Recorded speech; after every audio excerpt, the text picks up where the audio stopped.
Test, test, test, test, test. Yeah. Okay. Okay.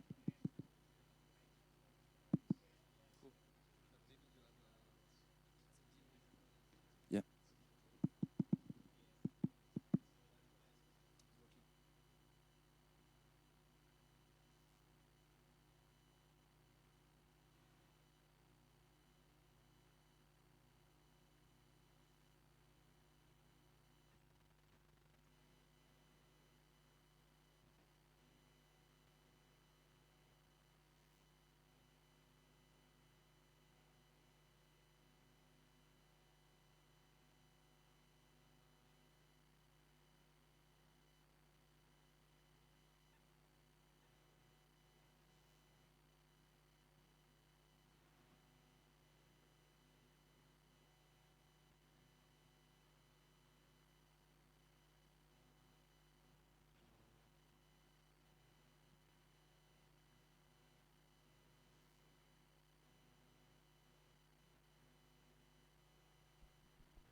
Can you hear me now? Better? Okay, that's great. I think we can start with the event. Excellencies, colleagues, and friends. It's my pleasure to welcome here today at the Geneva Internet Platform for the fifth edition of the Geneva Engage Awards, our annual conference on social media outreach and engagement. My name is Marco Lotti. I'm project manager at GAP and DiploFoundation. And since this is an award ceremony, today I will be your master of ceremony. A special welcome also to our online audience who's following us online through our YouTube and social media live stream. The year 2020 is a special year for us because it marks the 20 years of DiploFoundation work in e-diplomacy, online courses, and online participation. And this year and the next year, the Geneva Engage Awards will be given to the innovative and effective use on online tools and internet for conducting online meetings. Now, without further ado, I would like to welcome our introductory speakers, and I will give the floor first to Béatrice Ferrari, head of Geneva International, Geneva International, the International Affairs Department of the Cantonal State of Geneva. Béatrice, the floor is yours. Thank you. Thank you. So, Excellencies, ladies and gentlemen, dear friends watching from far, dear director, thank you very much for the invitation and welcome to this fifth Geneva Engage Awards ceremony. It's a pleasure to be here with you today. We like to say that Geneva is the smallest of the world cities. I like to say that because we have the chance here in Geneva to welcome part of the world, and you are part of this world, and it's with all its diversity, and that's a very much of a pleasure to have you that here in Geneva. But we also we are talking about things that regard the world here in Geneva. International Geneva is not only about Geneva itself, but of course it's about the world. And that is very important. It's about the civilians, for example, who should be protected in Syria, in Yemen, in South Sudan, and elsewhere. It's about the new coronavirus that we're talking about coming from China. It's about climate change and the level of the sea around small state islands. It's about migrants crossing the Mediterranean Sea.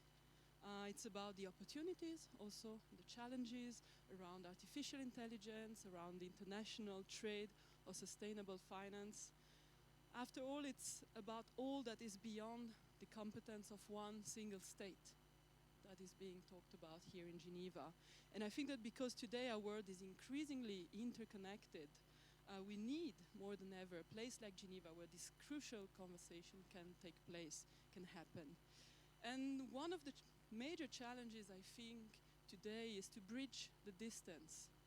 Talking about the distance between civil society and governments, for example, the distance between generation, with the young activists being very pushy, the distance between business and sustainability, for example, between rich and poor, that is growing, between technology and humans, between talk and action. And there are 34,000 people here in Geneva who are working actively for international organizations, for NGOs, permanent missions. There are more than 200,000 people coming here every year for conferences to talk, and yet this is a big number, but is also a very small part of our world population, of course. So how can we make sure that the people who are concerned by these global challenges can engage in this Geneva conversation? This is, of course, one of the questions that we also as host authorities have been asking ourselves. How can we deal with this kind of a distance between Geneva and the world? There are not simple solutions, of course. One on which we have been working might be that of increasing, for example, the media coverage to bring the information of what is happening here to the world.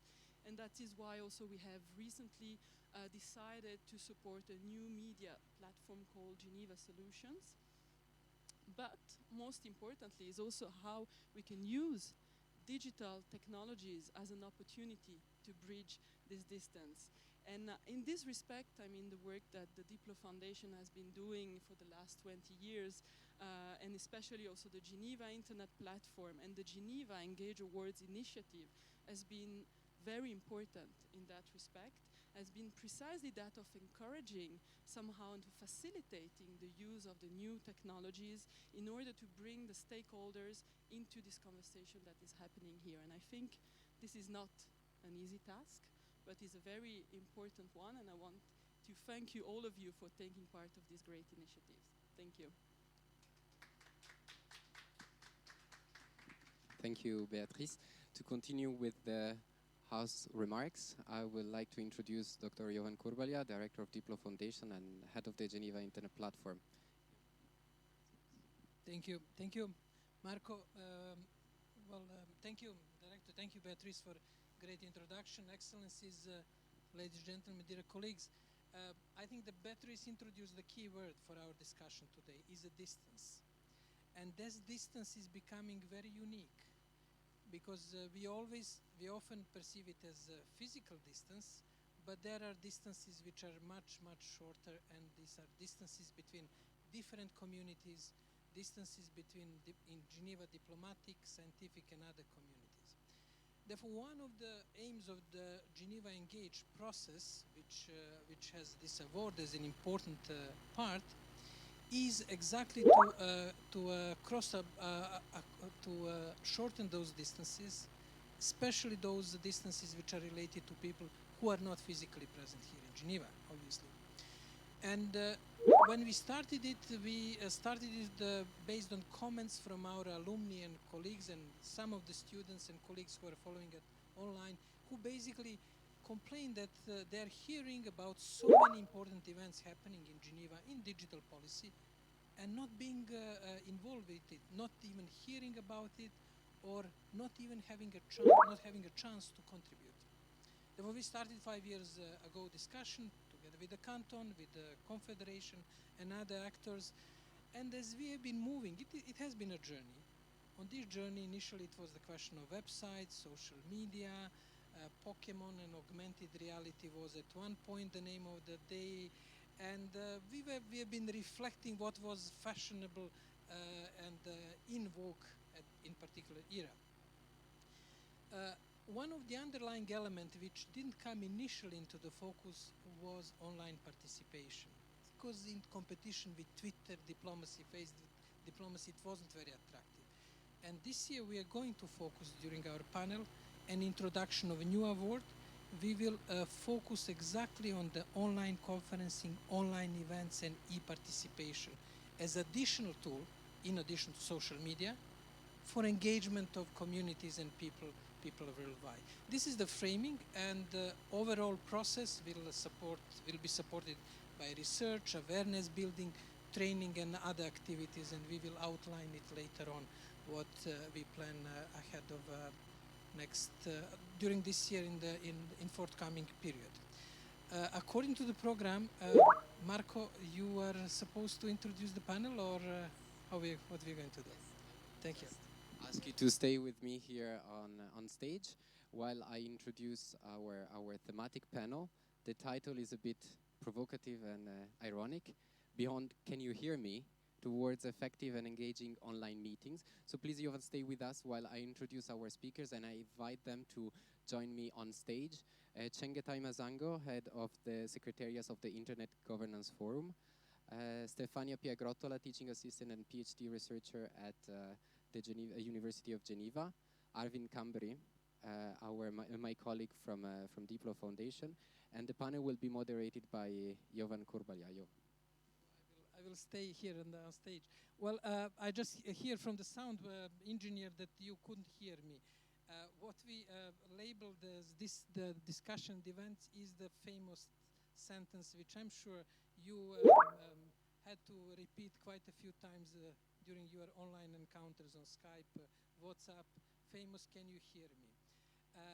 And our discussion will basically start from this rather mundane aspect that is becoming part of a routine, and also moving to some other elements of discussion related to advanced tool as holograms. I prepared a few slides which we will be showing quickly, please, and which can give you the context for discussion. The overall context for our discussion today is essentially interplay between three circles. The core, which is basically meetings in Geneva. The second one is related to organized e-participation, teleconferencing, conferencing rooms. And third one is what we call it ad hoc e-participation, following the meetings from home, participating via Skype and other tools. This is more or less framing which was illustrated by our illustrator, and that's also the framework for our discussion today. We had a few other slides which I guess we can just show, or we stay with okay. In this teleconferencing, you have some facilities for online participation which are quite expensive and quite advanced. Some of them cost 1 million euros to be implemented, and I'm sure that you participated in some of those facilities. But next please.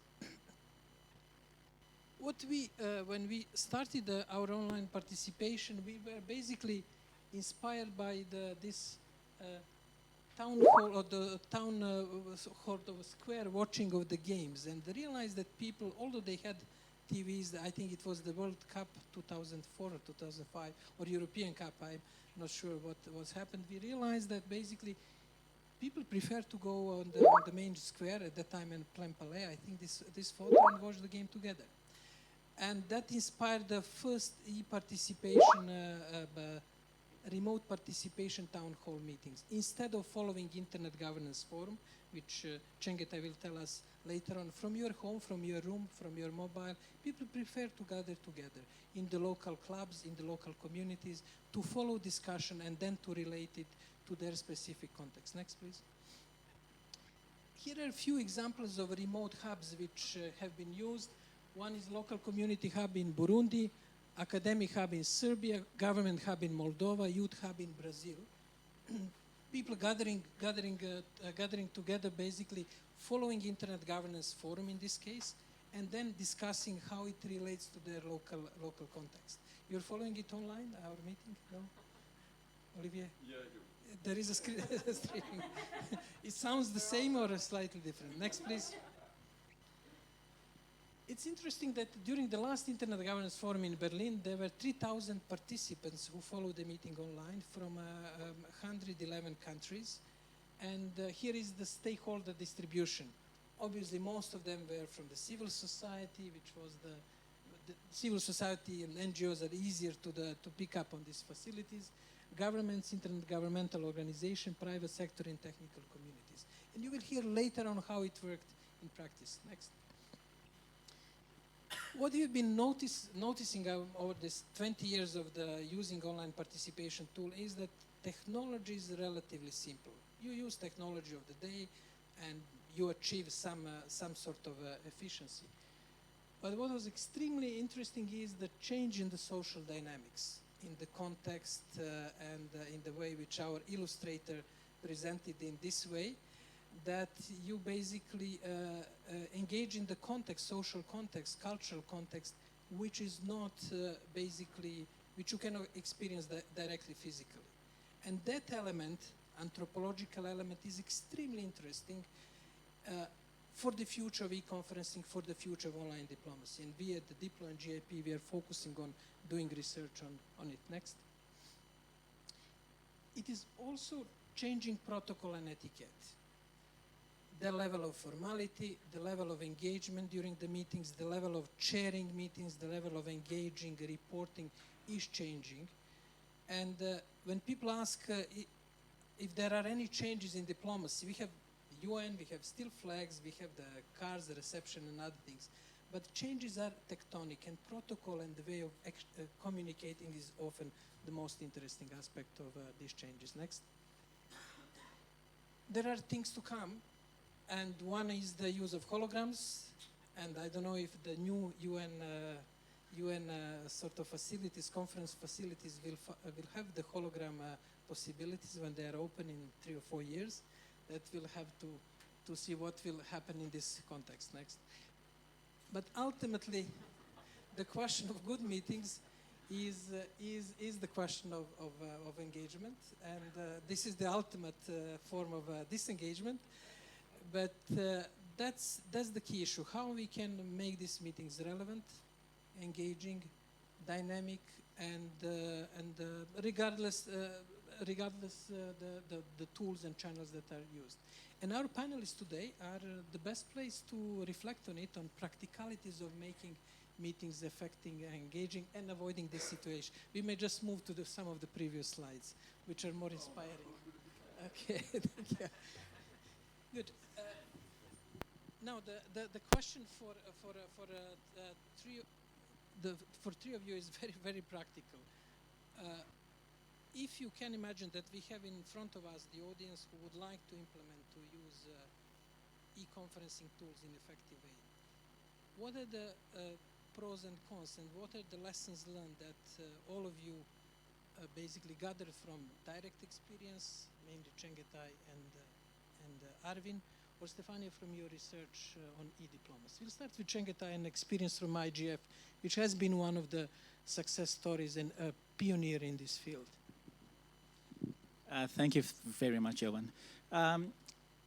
When we are looking at remote participation, there's 2 aspects that we have to look at. There is the technology involved, and then also the organizational aspect. For the technology, we must be aware of our audience. With the IGF, we try to be as broad and as inclusive as possible. So we'd like to take care of those people with very low bandwidth, and that's why we use transcription. So it's just text going on screen that requires very little bandwidth. And we also cater for those people with large bandwidth, and where we use WebEx and Zoom, where you have the video, the PowerPoint slides, etc. So those are 2 aspects. I won't say everything because I want to leave things for other people to say, of course. And then organizational, it's not just on the day it's there and then people come. You do have to have a year-long process of organizing it with the IGF. For especially, we organize remote hubs. We train remote moderators. We also have talks with workshop proponents, and especially for the main sessions, where we try and send the remote hubs questions, that these are the questions that are going to be discussed in this workshop.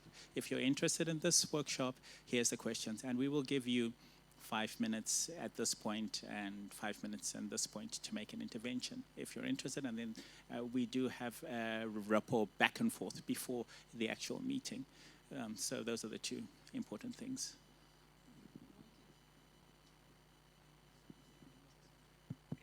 You pointed at Chengetai to extremely important element of easiness to use technology. Well, let's not mystify it. We can start using it from our mobiles on Skype or WhatsApp. That's so easy. Therefore, entry point is very simple and easy. But to get to the point when you have a substantive inclusion and discussion, you need much more. maybe you need 10 minutes to start using it and you need 10 months or 10 weeks to have it effective. And in this sort of dynamics, you outlined preparation as an important element.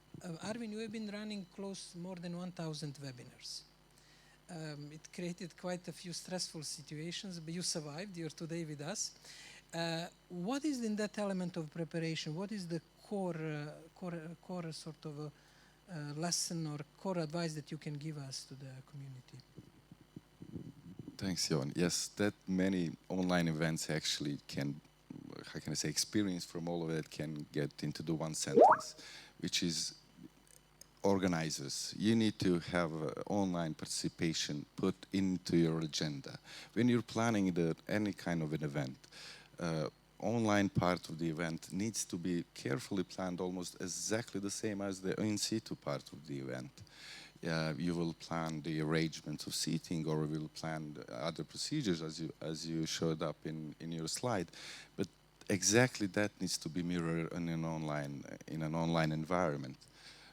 We need to work more on moderators. We need to work more on capacity building in the fields, which is, let's say, a new normal for meetings. We would need online moderators, like in every organization which actually present or have online meetings. We will need people who will be dedicated for this, almost in the same pace, same level as it for the in situ meetings. Of course, there are a few, let's say, easy stops, tricks, how to do that or this, but without a systemic approach to this, it's really, really hard. It's really hard to actually have a same level, or to have a participation on the same level from the online crowd and from the in situ crowd. You may end up actually having like two separate meetings, one dynamics for online crowd and one dynamics for in situ crowd. This will not result in an engaging process. You will have almost two communities thinking that they are not, they're just connected, but they are not engaged. So in that sense, planning and putting the online participation and online meetings into the agenda, plan every details, it's really important. That's one point during the Berlin Internet Governance Forum. I was very enthusiastic about online participation because of the whole question of climate change and carbon reduction of a carbon footprint. And then one person came and said, "Hey, it's not fair. I traveled from far away to participate at this meeting in Berlin, and you want to put me on the equal footing for somebody who is sitting at his or her home." And there are so many interesting aspects which are somehow counterintuitive, but they are not necessarily related to technology itself. And Stefania, you have been doing a lot of research on tech diplomacy, e-diplomacy, cyber diplomacy, whatever you call it. And you just returned from Silicon Valley, where you spent a few days. And how does it look from that perspective of big tech companies in Silicon Valley, and what would be your take on the possibilities and risks of online participation? Okay, I will probably have a more general view, given that I don't have direct experience in online participation, the organization of online participation. But so, as a general comment, I was in Silicon Valley with an initiative sponsored by the Danish Office of the Tech Ambassador, and I have to give credits to them. And what was very fascinating for me is that it's incredible how technology is developed in Silicon Valley. But what was also somehow shocking is how sometimes you have discussions in silos. So policy hubs and technological hubs are not necessarily well linked, and I don't know if it's necessarily related to the physical distance that you have in between these hubs. So I believe that in some cases, policymakers need to understand the technology in more details, and at the same time, innovators need to understand what are the societal implications of the technologies that they are producing.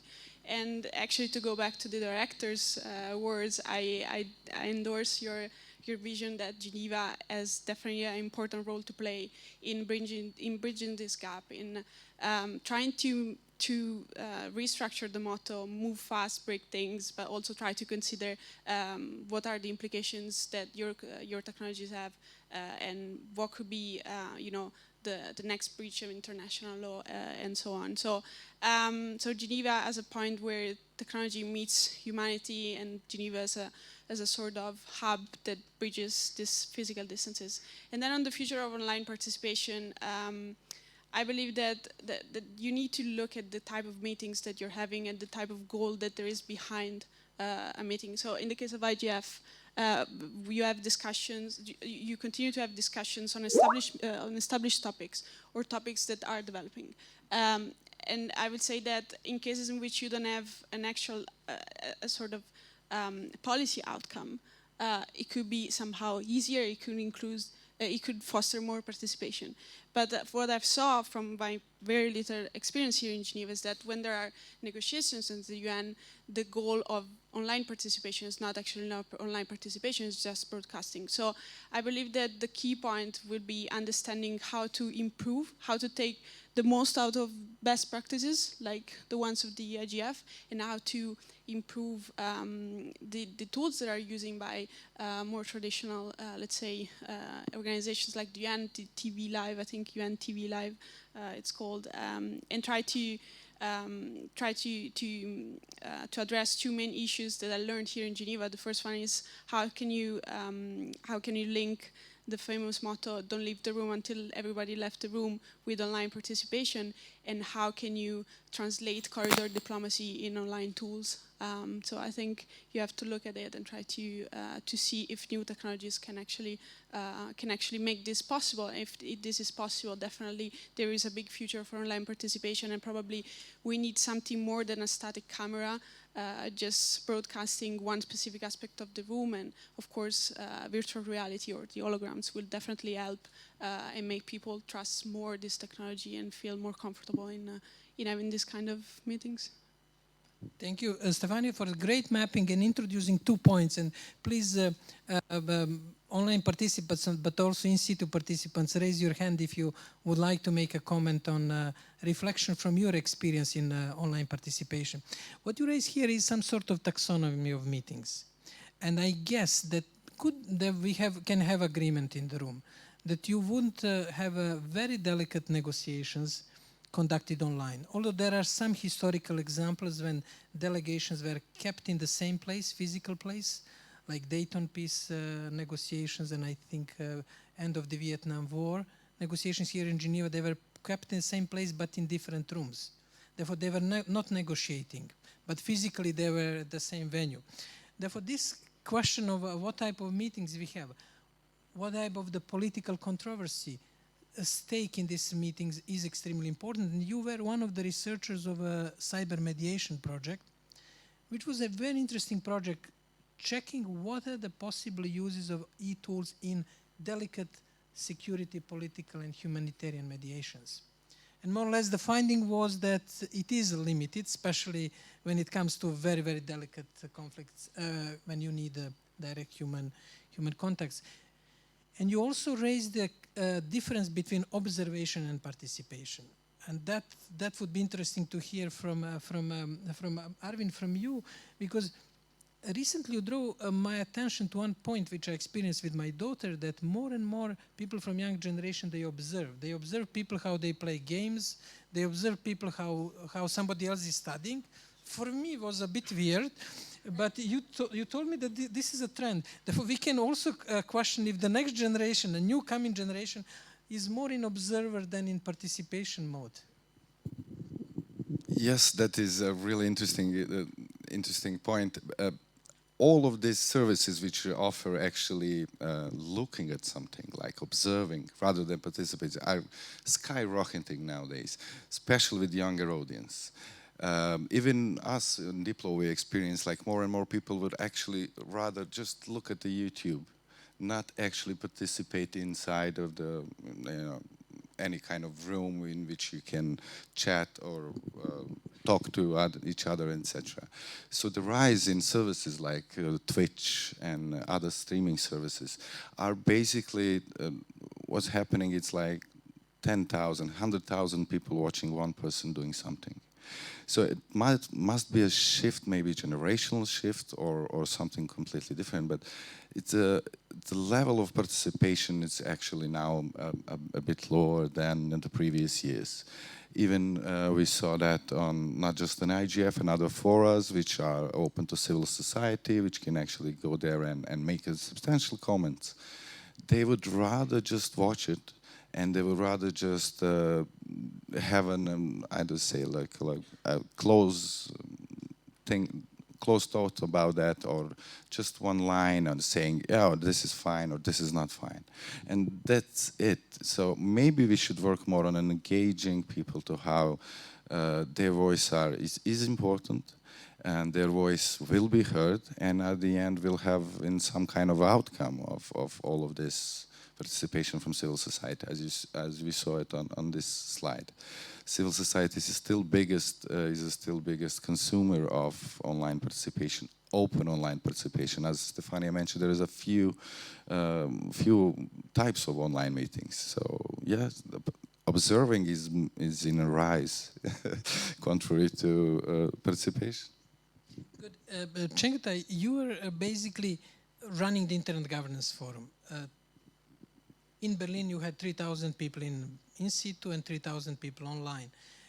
And what we're noticing in internet governance, and you can comment on it, is that political internet is common or shared. Still, we can connect to most places online.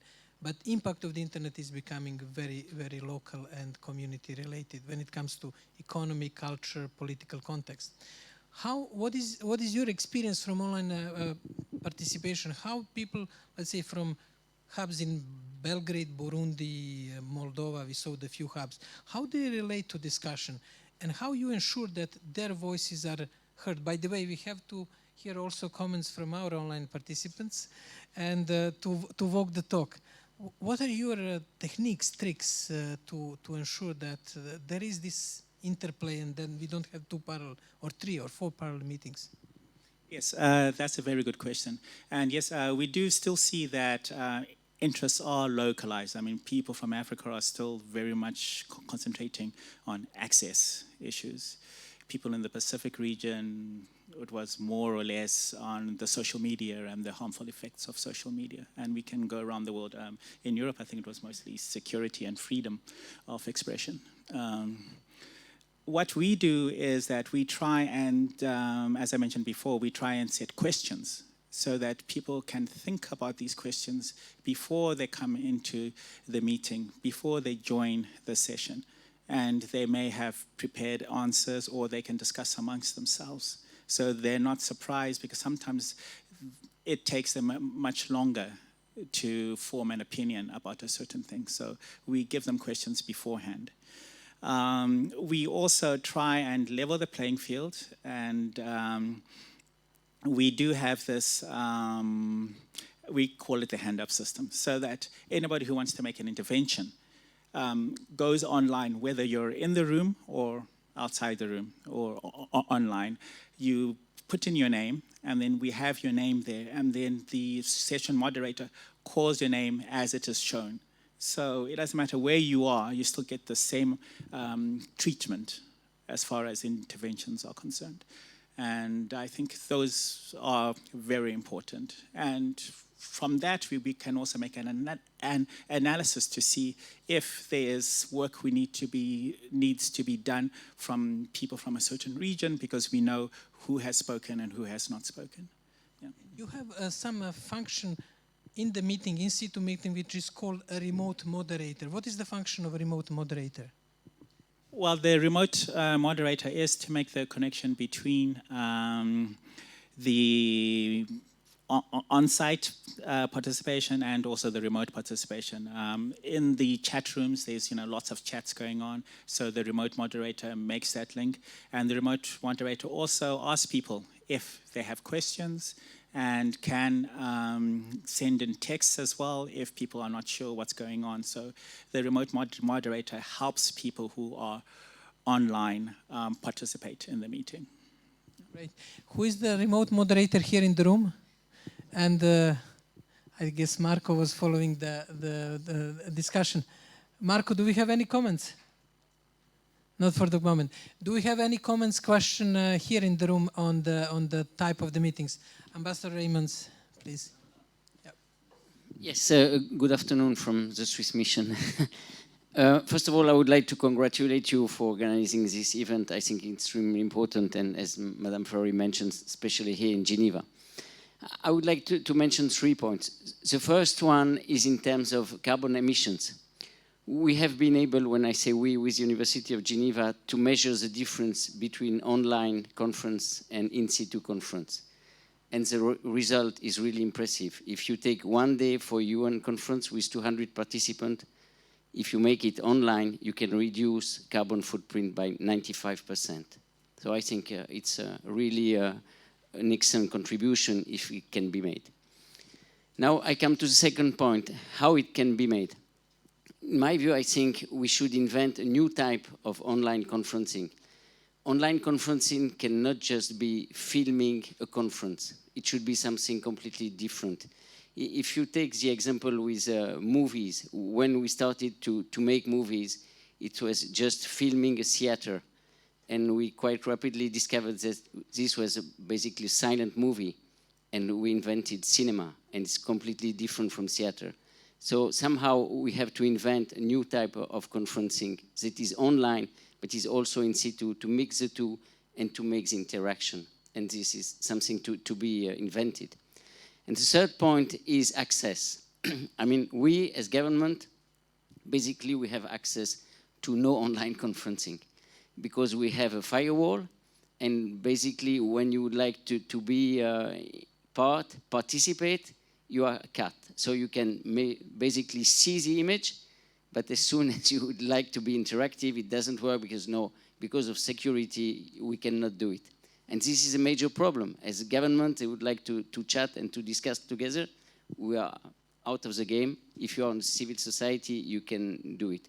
So this is a fundamental problem that has also to be addressed, to imagine the new online conferencing. Thank you. Thank you, Ambassador Raymond. Three extremely interesting points. First on carbon emission and the policy of the Swiss government to reduce air traveling for 30% till 2030. This is very concrete policy which has to be implemented.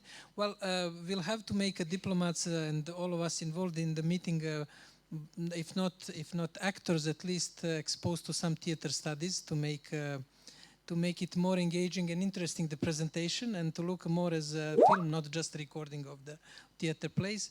And the third point is very practical. I'm sure that Arvin can tell many stories, but I'll tell you a story about one major European country where we had many interesting webinars. Then diplomats couldn't access it from their ministry. Then they found a cafe next to the ministry, which was called Diplo Cafe, where they were going and basically accessing the online meetings. And this is a very interesting point because we sometimes can plan holograms, advanced meeting, but sometimes the issues are almost trivial, you know, that you cannot access simple online service. I'm sure that Chengetai and our panelists, Stefania and Arvin, can reflect more on these issues. Chengetai. Yes, that's very true. Most governments do have firewalls and they cannot access. We also try and send our streams through YouTube, which is not interactive as such, but at least people can follow. And then they can find other means to make interventions, which may be a little bit difficult, yes. Thank you. Arvin, your experience? Just to add, this is a perfect parallel you just made, Mr. Ambassador. It's not just filming the theater as we did at the beginning, and we are doing exactly that. We are just like filming the in situ conference and presenting it as an online. Actually needs different dynamics. Not sure is it in technology? It was not that much in the film. It wasn't about technology. Cameras was the same, but it's actually how we how we do it, how we deliver it. And I really like this parallel about streaming the theater. Thank you. We have a question from online audience. Marco, We please. have one question from our YouTube stream. They are picking up on the comment of the ambassador, and they're asking the panelists if you have any concrete ideas of this new type of conferencing and online tools could look like. Have you experimented? Do you have any ideas for the future?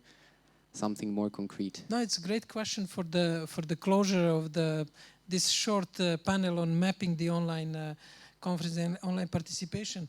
Stefania, what is your sort of idea, crystal ball exercise? We have the new UN sort of a building which will be inaugurated in a few years. How you see the meetings happening at this place, and what are the tools and techniques, let's say in 5 years' time, maybe 10? Okay, so I will use my imagination now quite a lot. I don't have a crystal ball, but I would say that the key point is just try to have the perception of the environment you're in. So I would say virtual reality could help. I believe that you have to look at what's the difference between being in situ and being online. What's the biggest difference? And for me, when I go to events, I look at the environment. I try to look at other details, not just what the camera is pointing at. So yeah, I would just use the examples that I mentioned before. Virtual reality or holograms could be an option, but I don't have direct experience on that, so I will leave. Well, it's the same thing. And also it's very difficult to find out what's happening in 5 years, because something may be invented tomorrow that will change the landscape completely. That's based on your current understanding. But based on my current, yes. I do remember when I first came here, you were very interested in Second Life and virtual reality and having conferences within that kind of environment. Well, it failed this time around, but it might come up again. And as we're seeing, there is changes in the technology. We've got 5G now, which makes it much more easier to join in to conferences with your mobile devices, etc. So these things are all pushing the barrier lower and helping people come online more. So if you do have a firewall, you just take out your phone and go through that way. One thing, sorry, just to jump, which we did not mention, is also that we also have to be very cognizant about people with disabilities and how they can join online as well, which is something that we have worked on at the IGF. Right. Well, that should be also indicated that the IGF did, in particular, a lot of advancement of facilitating participation of people with disabilities. Arvin, what is your crystal ball prediction? For the meeting, maybe not 25, but let's say 55. Avatars, personifications, several personas, better security, better online security and cybersecurity. So maybe channels which can be like secure, but that's on an infrastructure of an internet. Of course, facial recognition. Even it's maybe a bit a tricky technology now, and it can have benefits and plus and minuses, but I would say some kind of more secure internet, which will not think about the firewalls, etc. When we can actually express ourselves from the working place. One more question, and then on facial recognition, there will be some uses, especially before coffee breaks. Yeah, more than a question is a comment that was picking up on the last reflections from Stefania. Ginger from YouTube is saying, excellent point also from Arvin, maybe because she's following online. The online portion of an event needs the same attention, if not more, to planning and preparation as the physical one. Because remember that in situ participants do not speak in a session, but they need to be there, and they are active participants. They're supposed to, at least. Same with online. We are actively participating even if we don't make a comment. And chat interaction is extremely important because it can add another possibility for interaction and brainstorming. These are just few reflections. Thank you, Marco and Ginger. And there could be a paradox that you can have people in situ being physically in the place but being basically browsing the net, which is happening, and people online being physically away. Never. But somebody mentioned facial recognition, and I think that there will be some uses to detect exactly what is the right time for coffee break when people are getting tired. And I think we will be having the short coffee break, and after the coffee break, we'll have a award ceremony. I would like to thank you for being present physically, cognitively. Nobody slept, I think, during the session, which is great. Great comments online and from Ambassador Raymond. I would like to invite you to thank our panelists for really insightful reflections. Thank you. Time for coffee break over there.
If you can start taking your seats back.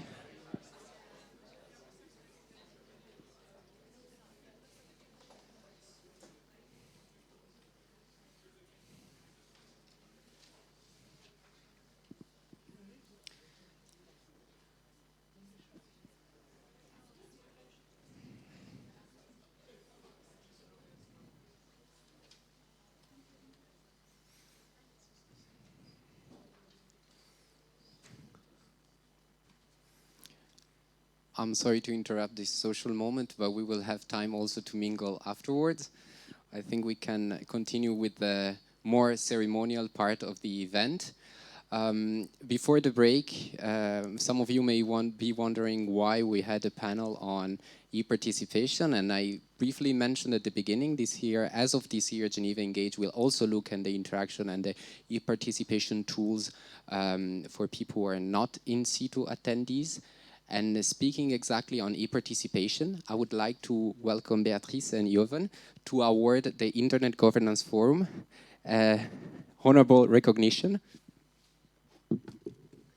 The category of online participation. Chengetai, if you can join us.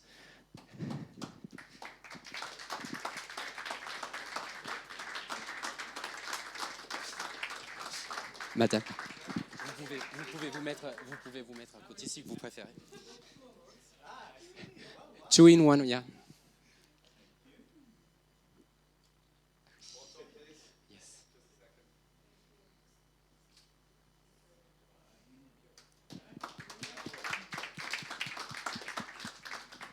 Congratulations. You want to say very... I'll just say very, very quickly.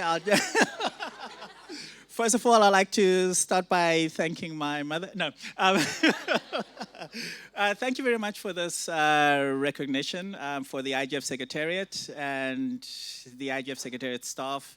I'd also like to also underpin that it is a community effort.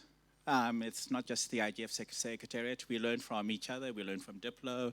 We learn from ICANN. We learn from ISOC. We learn from the whole community. And also, we do have help from people like Google, etc. And I would also like to mention Marcus Kummer, the first executive coordinator of the IGF. He's the one who started this. So, yes, and I just carried it on. So I'd just like to thank him as well. Thank you very much. Congratulations.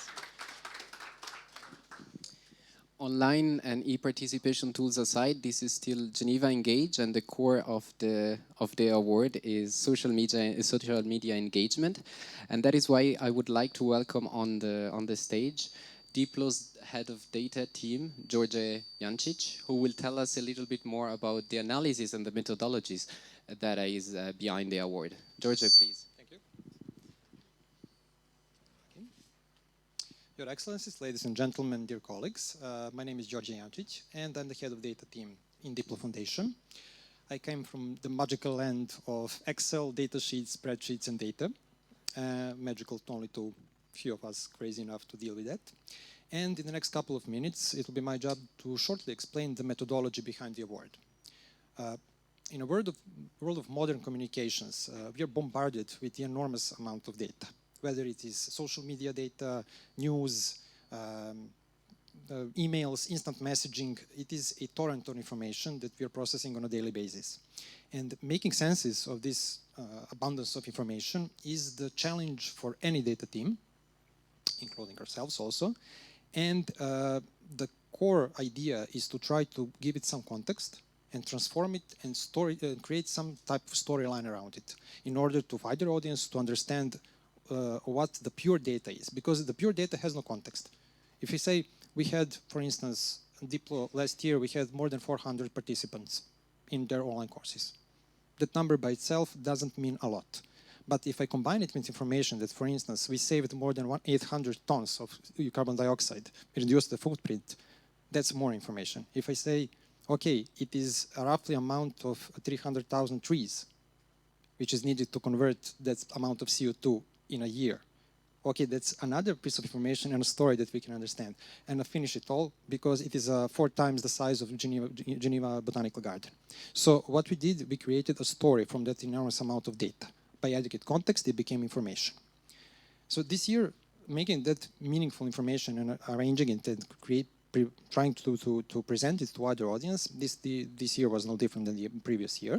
So we tried to improve further the methodology. And in comparison to the previous year, we had two important changes. First of all, we removed the threshold, saying that you need to have a certain amount of followers and for a certain amount of tweets in order to be eligible for the analysis. And the second thing was to remove the threshold that we said of condition that you need to have both Twitter and Facebook account. This resulted with an increase of number of organizations that we were analyzing to more than 170. And this decision was made based on the feedback from the previous awards. And also this required to change the way we calculate results. So this year we had to compensate for a large range of results and created scales ranges with different weights. Also this year we focused more on Twitter because since it's a predominant network, it's basically a common denominator for all organizations. It's the most used network, and we have increased the number of parameters that we have followed from Twitter. I think we have almost 15 just from the Twitter. And we also added other networks like Facebook and Instagram as additional points for when applicable, of course. And lastly, in an attempt to create a more fairer environment and promote the engagement of actors with limited resources, a particular set of points has been given to so-called emerging actors, smaller organizations and representations that have not yet received Geneva Engage Award.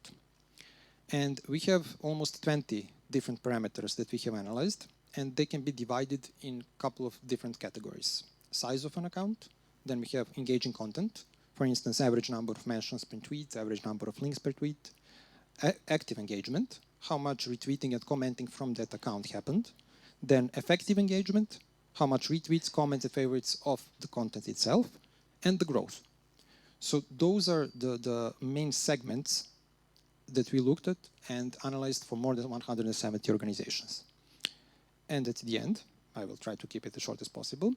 As you could hear from the panelists and the first part of the participation aspect is that increase of remote participation requires a further improvement of our methodology. And that is why for the next year award, we will introduce another offline element, a short survey that will be sent to all organizations in which you can give input on engagement and remote participation. This is just a heads up to expect an email from us and please participate. Those results will be introduced then into the analysis, and it will be the voice of the audience or the voice of your colleagues, basically rating and suggesting your other colleagues, your other organizations. So this is very short. I don't want to bother you with the data and Excel and everything. On the website, there will be published an analysis, more detailed analysis. So after 6 p.m., there will be analysis published on the website. You can look at PDF there. And of course, if you have any questions, we can talk about it now or later at the reception. If so, thank you very much. Let us proceed. Now, the fun part, the awards. Thank you, George, for explaining the big work that is behind the Geneva Engage Awards. I'm very excited to announce now the award and the ceremonial part and the start of the award ceremony. As Georgia just mentioned, the awards will be given to 3 categories in this order: non-profit organizations and associations, international organizations, and permanent representations to the United Nations office in Geneva. We will proceed as it follows for the awarding ceremony. I will announce, and we will see also a video, the 2 runners-up to that category. I will invite both of them to the stage to take a picture and to get the award. And then, after a brief moment of suspense, we will announce the winner of the same category. So we can start with the first category, the non-profit organizations and associations. Non-profit organizations and associations, the green one. Exactly. This is all part of the suspense. Exactly. Yes, so the runners-up.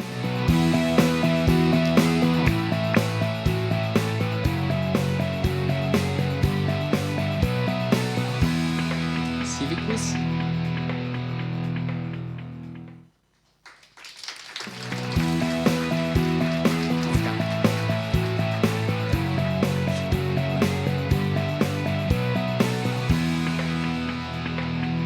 And UN Watch, please join us on stage.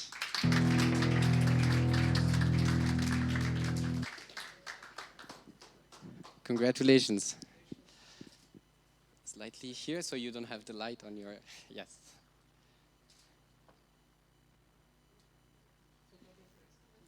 Another applause for them. Thank you very much. And now, the winner for the category of NGOs and associations is the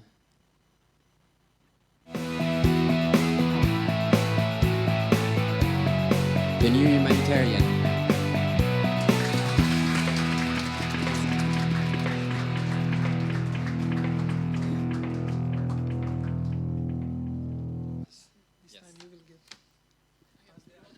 Two gifts for the winner.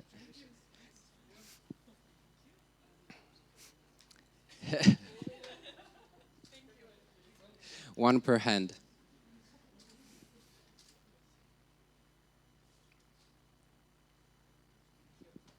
Congratulations. Would you like to say a few words? Maybe I can help you. Yes. Okay, thank you. Thank you so much for this award. I'm delighted to accept this award on behalf of the incredible team at the New Humanitarian. We are a nonprofit newsroom that reports from the heart of crises and humanitarian crises. Last year was a very big year for us. We changed our name from Iran News to the New Humanitarian and all the social media engagement that goes along with that. And it's great to be recognized for this. And also in Geneva, where we've established ourselves after we spun off from the United Nations to become a fully independent entity. This coming year is our 25th anniversary, so take a look out for some more engagement, especially on social media. And if you aren't following us already, please, you can do so at New Humanitarian.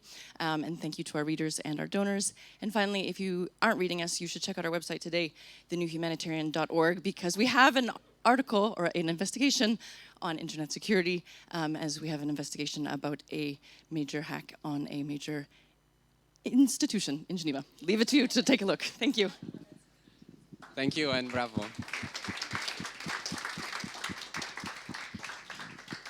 Congratulations once again. We can now move to the second category, that of international organizations. The runners-up are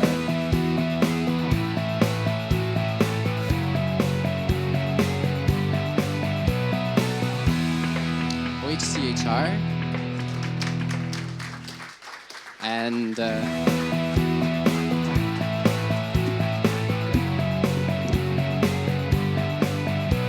United Nations office in Geneva.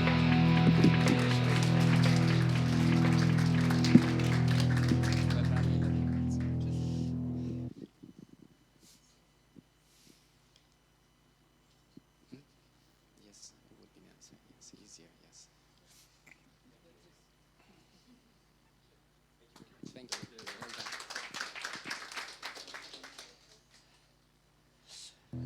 And now the winner for the category of international organizations.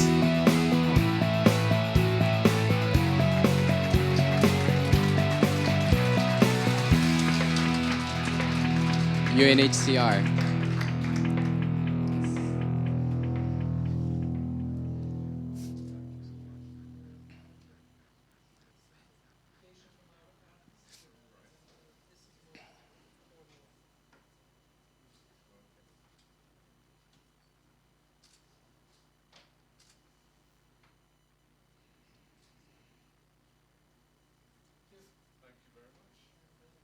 Would you like to say a few words? Or maybe? Is it possible I could ask to be joined by, I have a few members of my social media team, as we felt e-participation wasn't quite the thing today. So maybe if they could join.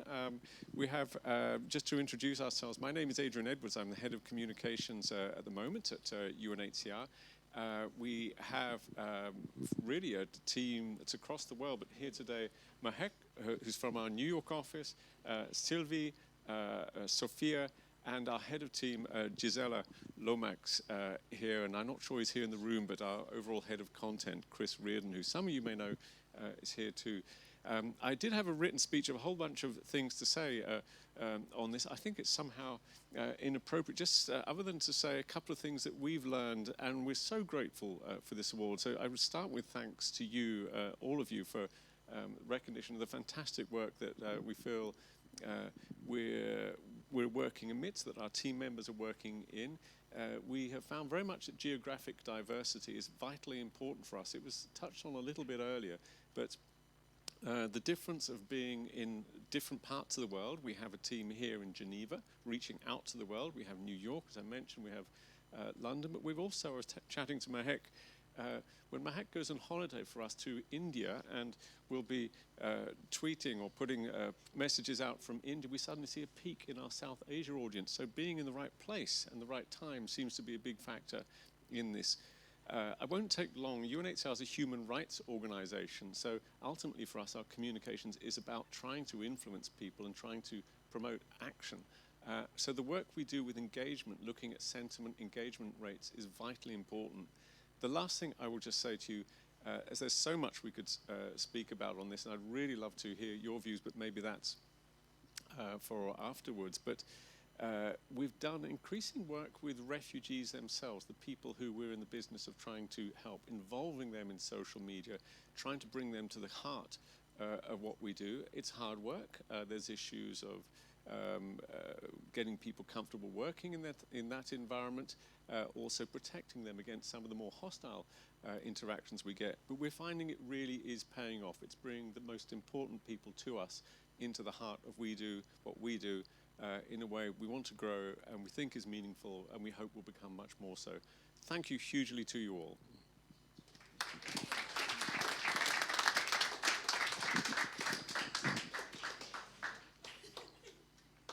Well done to you and your big team. We are now coming to the last category, the category of permanent missions to the United Nations office in Geneva. The two runners-up for these categories are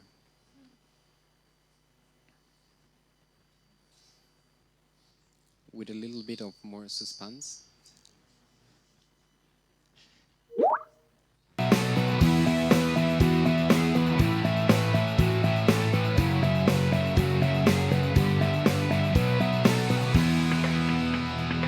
Permanent mission of Spain to the UN.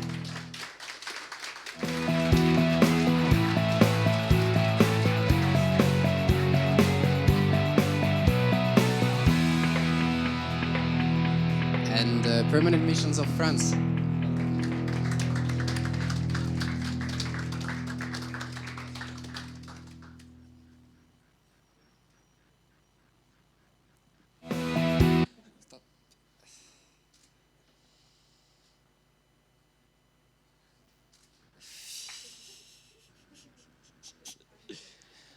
Spoilers aside.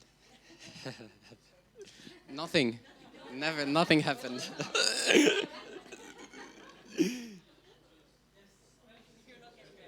Yes.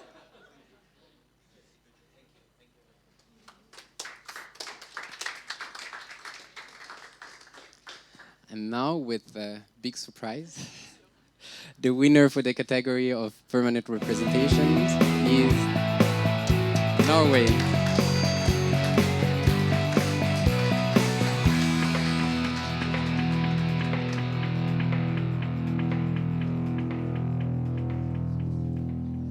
Congratulations.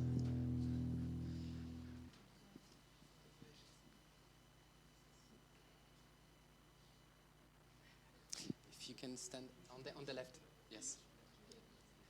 Closer to the podium.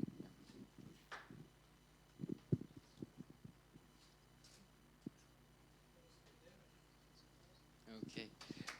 Well done. Yes, if you would like to say a few words. Thank you so much, and I would like very much to thank Geneva Internet Platform and as the Republic and State of Geneva and DiploFoundation for this great honor. We have small but very dedicated team at the mission. We've been working hard year by year to try to improve how we appear on social media and how we communicate on issues that are important to my country and as well as to the international community here in Geneva. So this is a great encouragement for us, and thank you so much. And I'll ask my colleague Maria Shaya-Shamali, who is the head of that small dedicated team, just to say a few words about how we work. Thank you to Geneva Internet Platform, State of Geneva and the DiploFoundation. We received the news of winning the Geneva Engage Award with absolute elation. It's an honor to accept the award for our social media outreach and engagement. Getting digital diplomacy right requires sustained and dedicated arrangement. At our mission, we have an editorial team that meets every week to discuss what's taking place and how to find a communication tweak. There are so many events and processes and reports, and many a meet and greet. And the returning question is, what of all this works well in a tweet? To cover all developments on global health, trade, humanitarian crisis, and human rights, our COM team uses many hours of the day and even one another night. Our overall communication objective is, of course, aligned to our foreign policy goals, while limiting our message to 280 characters, conducive to quick smart screen scrolls. We strive to show Norway's positions and engagement in multilateral Geneva through short text, tweets, Instagram posts, photos, and not too many abrevas. We seek to influence, engage, and share partner knowledge and information to show what can be achieved as a nation, but not least in active multilateral consultation. Norway is a consistent partner and a strong advocate for the multilateral order. We seek to promote peace, development, to our common future across every border. While we use available channels to express, also digitally, our aims and our ambition, the main indicator of success is impact on the ground, such as seeing SDGs come to fruition. We are humbled and delighted that it's our mission that you chose to recognize, cognizant that we still have much to learn, but indeed inspired by winning this prize. And hoping that healthy competition between all Geneva missions can be stimulated communications-wise. Thank you. Thank you. Thank you. Thank you very much. I would actually ask you to stay with me on stage, just because I think that the winners of each category deserve a group picture, just for the record. So I would invite also the new humanitarian and UNHCR again back on stage to get a final group picture with Jovan as well, please. Up to you. And the canton. As Jovan was mentioning, the reason for having two awards for the winning of each category is that one is the certificate itself that the other runners-up also got, and the white one is the design by our artist.